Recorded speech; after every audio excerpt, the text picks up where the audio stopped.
First family legacy meeting. Simple, safe, structured. Now, the suggested agenda. I'm going to ask Dr. Cheryl, can you read the first one, purpose of the conversation? Sure. Purpose of the conversation. Establish why we're gathering and what we hope to accomplish together. There always has to be some level of the why. That's simple. What number one is about the why. Why are we here? Sometimes people be sitting there like, oh, why you got me sitting in this meeting? There's a reason why you should be sitting in certain meetings.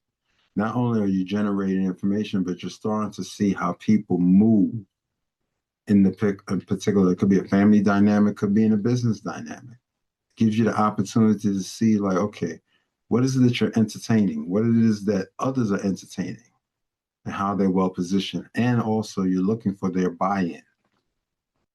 The purpose of the conversation is recognizing where is the buy-in. Because if there's no buy-in, as Ms. Johnson just alluded to, you may have someone who doesn't have a buy-in. That person is like, oh my God, I don't want to do something I think is boring.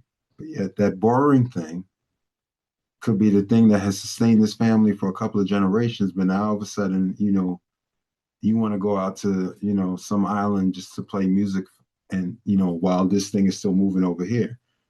But we're not correlating the fact that because of this thing that you may consider to be boring has allowed you to have this life. So it's like a catch-22 in certain ways.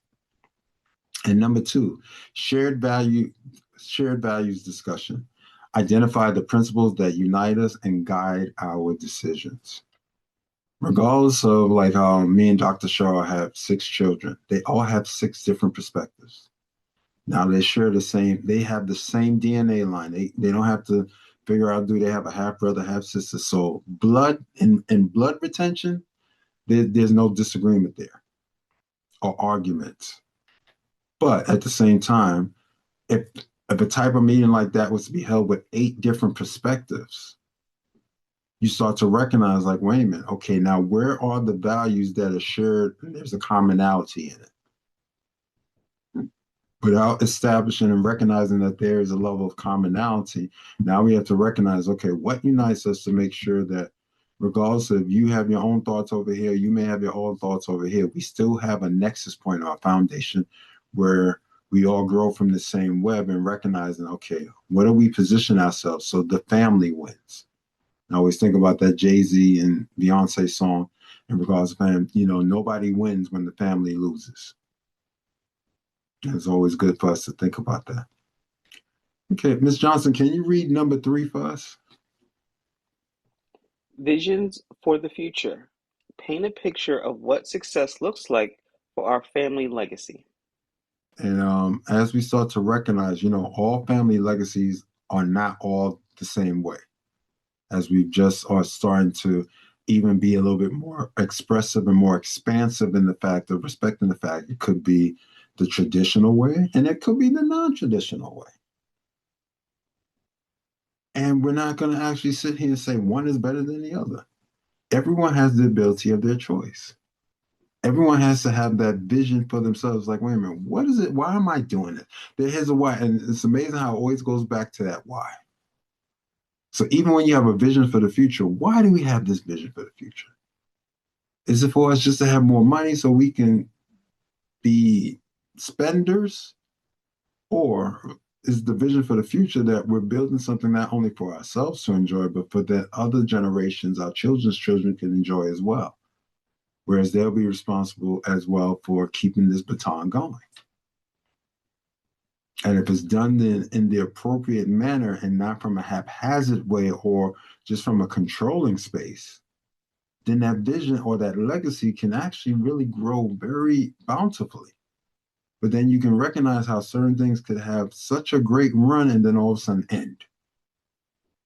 And you sit there like, how did this happen? And now we can start, okay, was this decision made here? Was that decision made over there? What choices were done? Where was the financial stewardship? And you start, okay, let's do the investigation because it's there. The answers to those respective questions will be there. It's not something, oh my God, we'll never, yes, we can. It's easy to find out because of NDAs or not. It's easy to find out. Okay, how did we get here? And it's like, whoa, okay, these decisions here, that decision there, what happened over here, da da da. And you start to see how things start, you start building the puzzle together, and it's like, wow. As the puzzle comes into form, it becomes very clear. It's like, wow, okay. Did we really have a vision for the future? And that goes in all aspects of our life, not just about money. Number 4, boundaries and expectations. Define respectful communication and clear roles moving forward. That goes back to the fact of the matter that people have their different perspectives. Just because you have a different perspective doesn't mean that you can't be respectful in your communication. That just shows that you have a basis point of value within yourself to recognize, oh, I'm going to recognize at least the dynamic of the room, dynamic of what I'm a part of, if you're thinking like that. But then you have to go back and say, okay, was this person ever really aligned? Or was it always about themselves?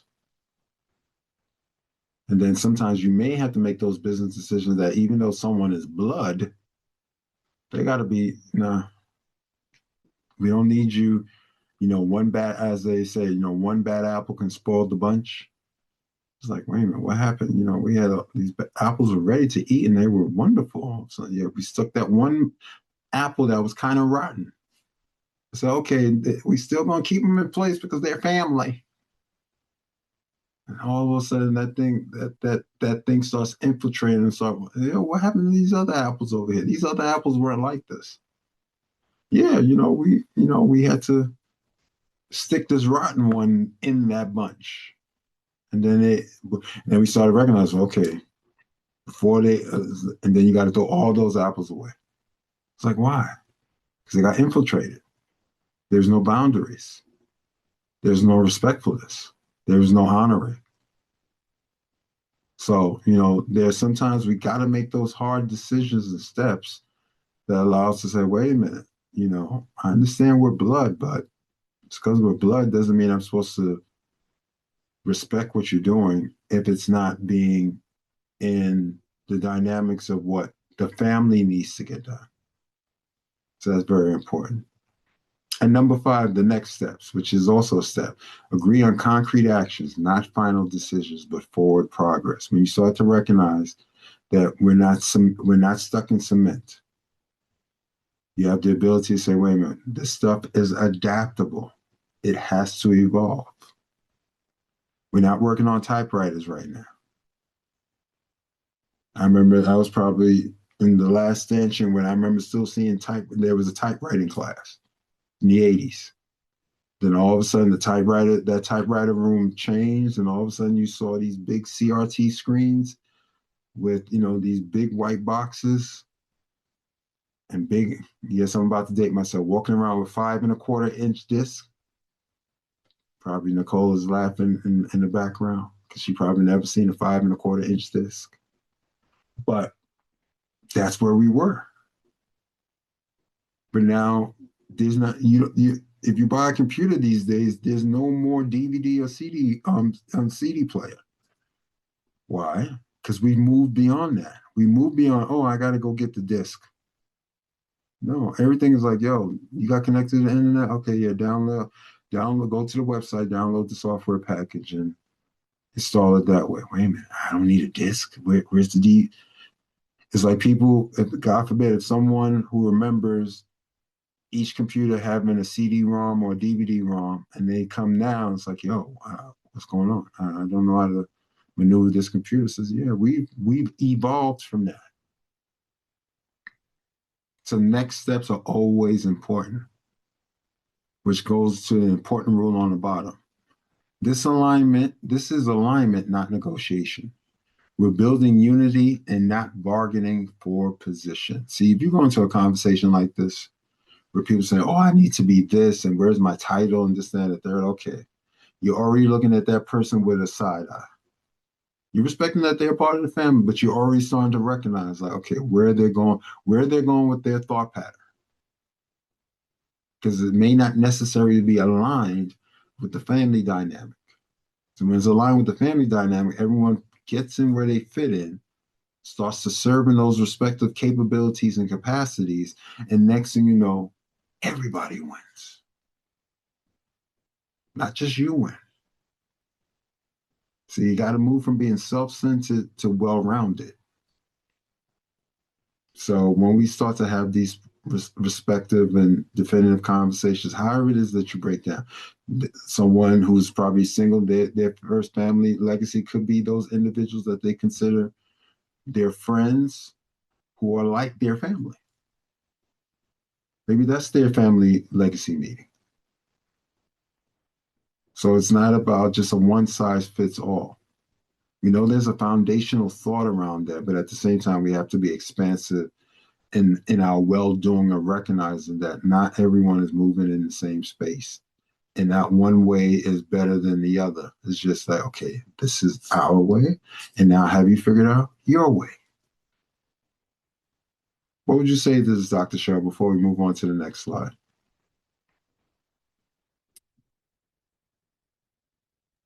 Well, you know, I like a meeting, so we, we know that we like a meeting, and conversations are important. But what I've learned about a meeting is important for us to really have what is the vision and what is the why. Mm, Why are we meeting? Because sometimes we can meet and we just keep going around the same mulberry bush, the same mulberry bush, and we go nowhere. mm, And let's be honest, Dr. Clarke, a lot of our meetings hit in the very beginning. We just was around the mulberry bush, you know. But a lot of stuff that we did, we learned over time. And I thank God for different pockets of places that I've worked at that I was able to learn from other people of how they do it, even different cultures. mm, So you bring different things and different strategies into the conversation. Sometimes we're in a silo and we're in these little pockets of people and it's just our way. And we mm, need to go out and look at different cultures the way they do it because you got to look at what other families are doing. That's why you read the Rockefeller. That's why you read all these people that have been making it out there in the world and see how did they make it, and then possibly use some of the tools that they have done because there's some tools don't change over time. mm. Some change, some things need just consistency. And for like going back to your first slide, the lack of knowledge about it. So when you don't know about something, you don't know and you lock yourself out and then being able to be open to hear about it. And I'm complete, Dr. Clarke. Thank you. No, thank you. Appreciate that dialogue. Anything from you, Miss Johnson, before we move on? I'm thinking about the pre-meeting. And when I say Mm, pre-meeting is who are you meeting with to make mm, sure you really understand your money, to mm, understand how it should work, where it should go. So I'm thinking of the prep of the legacy maker or kingmaker to make sure that they actually know how to properly, if it's distributed, how to teach your legacy what to do. So I'm thinking about the pre-meeting, and I'm complete. thank you for that. That's good. That is good because sometimes you have to be prepared. As Dr. Cheryl alluded to, we used to have those family meetings, especially when our young adults were still children and still at, child spaces or ages. And it was about, okay, before we went in front of them or gathered everyone or everyone had to be there for the space, there had to be some sort of development. There had to be some sort of, okay, what's the agenda?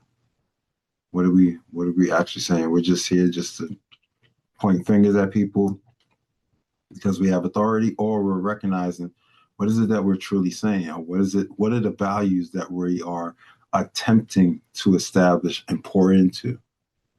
So that hopefully they start to grasp it and get it and be able to implement it in their lives. So that's so true. The pre-meeting is so important. If you're not prepared, that means, why are you meeting again? Why are you meeting again? And finally, activation and declaration. From intention to order. I'm going to ask Dr. Cheryl if she can read the first bubble. Sure. Schedule the conversation. Set a date for your first family legacy meeting. Choose a time when everyone can be fully present. Fully present. And just like I said, I've learned from my wife, there have been plenty of days when I was in spaces and places where my body was there and even my mind was there, but I may not have been fully present. And when you can respectfully own that, now you're not moving from space, oh, we're looking to make things wrong. No, it's not about making wrong. It's about how do we make things better? And most times it comes from feedback. The feedback that you receive allows you to say, wait a minute, I'm course correcting without feeling like I'm being attacked. You're receiving information that allows you to say, wait a minute, I can do this a little better. And you start to understand, it's like, wait a minute, iron sharpens iron. So you're not stuck in this place, this is my vision and this is what we're going to do. And then it's like, whoa, okay. So that means you're in a fiefdom of one. I own 100% of nothing. That doesn't work. Whereas there's plenty of people out there who are wealthy and affluent. When you start to really break down what they have, it's like, oh, I only own 5% of this and 10% of that. But now when you start to multiply all these multiple streams and possibilities of the money keep resurgent and becoming pregnant and going back out there and becoming even more pregnant and going back out there in the marketplace and becoming more pregnant, it's like, wait a minute. How are you in this lifestyle where you're not worrying about money? It says, well, it took time. And not even that, I may not necessarily be able to take all the credit. I had forefathers and foremothers who established certain things. There's too many times we like to focus on men and not recognize that the women are there as a space of wisdom that helps to shepherd the process. So yes, your forefathers and your foremothers may have been there to establish certain things that you may be benefits of a legacy. And now it's your responsibility to say, okay, who am I passing this forward to? Oh no, they just passed it to me. It's just about me. No, it's not just about you. It's about someone else coming behind you. And number 2, document what matters. Write down your family values, vision, and commitments. Make them visible and revisit them regularly. And it reminds me of a conversation, and we're dealing with a younger couple now as they're moving towards their own areas of building their respective legacy. And then Dr. Cheryl was sharing with them, some of the things that we gave them as assignments. And said, wait a minute, this part of the assignment, you're gonna read these declarations. Y'all gonna sign them together. You're gonna print this one out. You're gonna put it somewhere where you both can see it. And that was part of the tenets of what Dr. Cheryl was sharing as we were sharing with them. But it was great to understand that she was creating an atmosphere of not only for responsibility, but for acknowledgement. And sometimes you need those reminders. Sometimes when you go in those homes and people have a long legacy, like whose painting is that? Oh, that was grandma such and such when she was younger. She was, about 2 or 3 generations before us, but they were part of the individuals who helped establish the fact that we have this estate here now, or we have this home here now that we're not worrying about a mortgage on. And it's like, wait a minute, what's going on? So how did this happen? Oh, because of them. So why don't take down that picture? No. Some of these pictures in this house, we're not taking down. Okay, that was your great grandfather, or that was another grandmother, or that could be a mother or a father. It's like, why are y'all not taking? No. Wait a minute. They help shepherd a process that we're here right now in this particular moment to enjoy. You honor your ancestors, not that you're beholden to them or you're deifying them. And that's where, even when you think about our sense and sensibility of being of African descent, we start to recognize that is not a negative. You're not deifying your ancestors. What you're recognizing is like, wait a minute, because of them, I'm here. And so, when people will sometimes attempt to have people break their family legacies or their family lineage, even from a cultural standpoint. That's why we know here in the Comeback Collective Circle, it's about no, we're evolving, but we're not forgetting. Oh yeah, we're gonna use these tools and we're growing in this and we're knowing about our ontological space and we're knowing about this and all about that. That's great. No, that's excellent.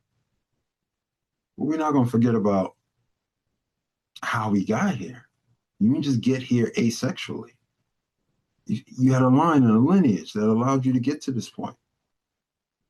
So as we get back into those spaces of recognizing, no, it's about making the line stronger, not fractured. We understand that that also gives us a greater responsibility and allow for the resources to multiply. We're not talking about addition here. We're talking about multiplication. We should always be focused on how we multiplying our efforts. And that's when, getting into the respective understanding of the current can give you those possibilities to work with. So now I'm going to ask Ms. Johnson if you can read the third one. Begin with protection. Put legal and financial safeguards in place. Protect what you've built with proper structure and counsel. Amen. The reason why I'm saying amen to that, because, as I'm starting to get even more and more aware and familiar, now that I'm an author, and myself and Dr. Cheryl, we started looking at certain things and having certain conversations to not only safeguard for ourselves, but just to recognize, like, wait a minute, we created certain works or created ourselves to have certain intellectual property. Like, wait a minute, how's this stuff can be structured so we make sure this is not about now. It's about this current. It's talking about what's going on, what we're looking at 5 years from now, 10 years from now, because as we start to even really investigate certain family legacies, even though me and Dr. Cheryl are in our 50s, we still haven't, there's still plenty of time to have a great experience. You'd be surprised how many people took into their late 40s, early 40s, 50s, 60s, sometimes even 70s, and all of a sudden, wow, it hit. Wow, look at this fortune that they were able to make. Of course, because there was a level of commitment and consistency that kept them moving towards hitting that mark. But part of that is recognize that after a while, you got to get your I's dotted and your T's crossed. Sometimes you have to make those investments, be like, oh, okay, let's invest in the wise counsel. Let's make sure this is protected. Let's make sure this is documented, whatever it takes. And still being wise with your resources. You're not going to, throw the baby out with the bathwater. My God, we got to go. No, measured and move with wisdom. So the proper structures have to be in place in order for you to keep holding on and to be capable of what it is that you desire to capture as the resources that come in your direction. And the fourth one, grow with wisdom. Commit to continuous learning and improvement. Legacy building is a journey, not a destination. And that's why when sometimes people get caught up in numbers, oh, I'm this old, that old. Look, that's true. You may have made it to a particular number of age that shows that, okay, now we can start to investigate or assess what have you done with your particular experience. But it's not something that you're getting old. You're only as old as what you allow yourself to experience. You're only as old as where you allow yourself to be developed within. And that's why if you're always in a space of continuously learning and staying in the current, that's probably why people are starting to move in a space where they're getting healthier now in this particular vibration of the 2020s and going forward. Because recognizing, you're only as old as you feel. If you're sedentary, then that means you're not really moving. But if you're out there and you're giving yourself the opportunity, it's like, wait a minute, this temple that has been given to me, I'm going to make sure that I'm going to work it appropriately so it's in concert with other areas and other aspects of who I am as a being. And you start to see things start to generate and work together for your good and for your greatness. And finally, our family chooses order over chaos. wisdom over impulse, and legacy over momentary comfort. There's too many examples out there where people have had access to great sums of resources. And you start to really break down, where did those resources really go? And the worst case scenario is that you may have been in a space where certain resources weren't allocated appropriately or properly, or certain business decisions were not really thought out for the long term. What could be the ramification of this decision? Then when all that stuff starts to hit the fan, it's easy to point the fingers outside yourself, because now you desire not to take responsibility for your actions, for your choices, for your decisions. That's why these family legacy conversations are so important.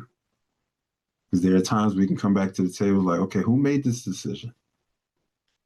Okay, yeah, let's throw it on the table. Not as a make wrong and not as a beat up session, but just for responsibility purposes. So we can recognize, let's learn from this.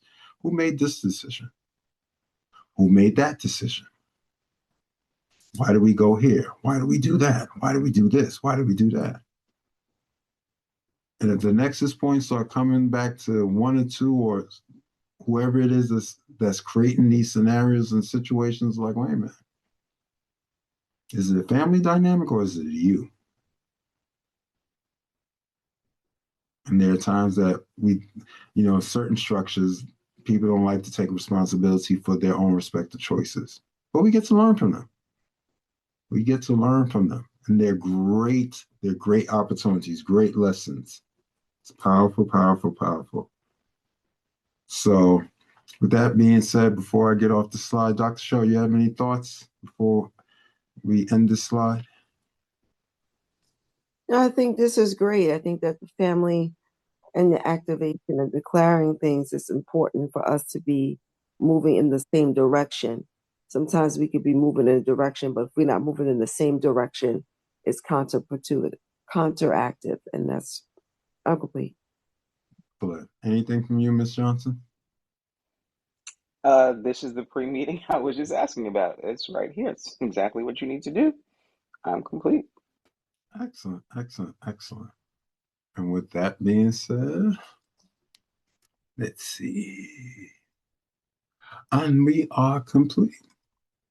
So once again, we appreciate you joining us here for the Comeback Collective Circle, as we talked about having these legacy conversations that are so appointed and anointed and needful. And as we're about to close, I always give you the opportunity to find out how you can use some AI tools. And this is my particular affiliate link. So if you go to galaxy.ai/?ref equals Gregory, that's my affiliate link. Yes, there's so many tools out there that you can have access to that allow you to accentuate and grow in your respective possibilities as an individual. Be a part of the current. Allow yourself to be in those spaces where you're learning and growing. So take advantage of that, and that helps to support the platform. And one more share for those of you who desire to be a part and to share financially in this program, which goes back into the marketing and the building and the reach out for this Comeback Collective Circle. You can do it via Cash App, $ Gregory Clarke D Min, or if you're doing it via Venmo, same handle. Now you just drop the $, so that's Gregory Clarke D Min. Remember, Clarke has the E at the end, can't forget the E. That leads to Zelle or PayPal, which of course Esquire starts with an E, so esquire971@gmail.com. And once again, we thank you for being a part of the circle. We thank you for your attentiveness to this teaching. And as always, go to Amazon.com as well and type in Life in the Huddle, as now I am a published author. And once again, I thank my crew for their feedback, for their push, and for our ability to get to that respective space. So until next week, when we'll be back at the same wonderful time, same wonderful space, this is Dr. Gregory Clarke Sr. signing off, saying peace and nothing but love. Have a great week ahead. Great week, everyone. Excellent.